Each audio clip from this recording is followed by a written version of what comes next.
Hi there, I'm Troy Harrison, the Sales Navigator. Welcome to Sales and Cocktails.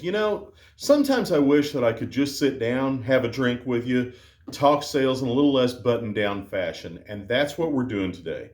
Sales and Cocktails is where I'm going to make a drink and we're going to talk about a sales issue, and by the end of this, you're going to have a recipe for a pretty tasty cocktail and you're going to have some sales tips that are going to help you succeed. So to kick us off here, I think what I'm going to have today is a black cherry old fashioned. I got to be honest, I like flavored whiskeys. Now, don't get me wrong, I like a straight bourbon too, but you give me a really good flavored whiskey like this Bird Dog Black Cherry, man, that's some good stuff.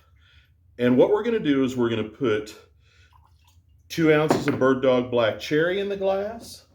Then I've got my Hella Old Fashioned mix. This is pretty good stuff. I'm not sure it's that much better than just plain old simple syrup, but I'm going to use about 1 ounce of it.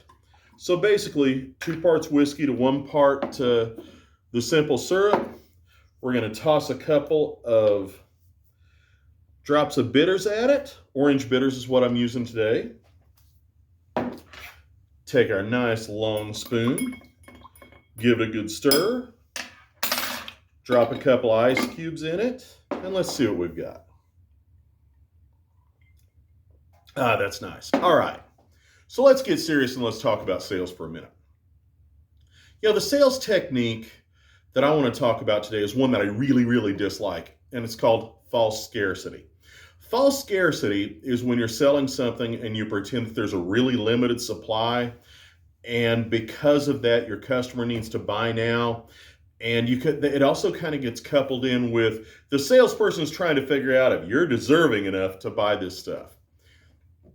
Look, for most business-to-business sales and even most business-to-consumer sales, false scarcity is a load of horse hockey. There really aren't a limited amount of slots available.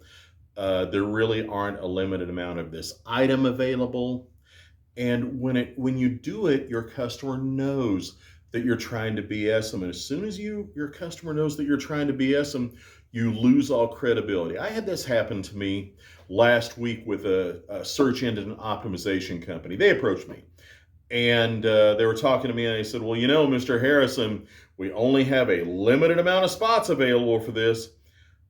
Well, that would have been fine, except they had already touted on their website that they have virtually unlimited resources to take care of anybody that they wanted. So what was happening was the salesman was throwing a little bit of false scarcity in to try and get me to buy now because I'm scared that they're going to run out of supply. And look, for some opportunities, there really is a limited supply. For instance, if you're selling a piece of imported heavy equipment and you only have one on right now, it's perfectly okay to tell your customer, this is the only one we have right now. I guess what I'm saying to you is false scarcity is a technique that is based on a lack of authenticity and a lack of truth. And any time you employ a technique that is based on a lack of truth and a lack of transparency with your customer, you lose all credibility. They're not going to want to buy from you. So only talk about scarcity when it really is a thing. And when you do so in a very customer-friendly manner. Your customers will thank you for it, and that's one less opportunity for them to spot you as somebody who isn't credible. I'm Troy Harrison, the Sales Navigator. If this video has been at all helpful to you, you know what to do. Like it, share it, subscribe to my channel, throw me a comment. Hey, maybe even make this black cherry old fashioned because it's pretty tasty. Thanks for watching. I'll see you next time. And on the next frame, I'm going to have the recipe for this cocktail. Now, it's time for me to start my happy hour. Thank you a bunch.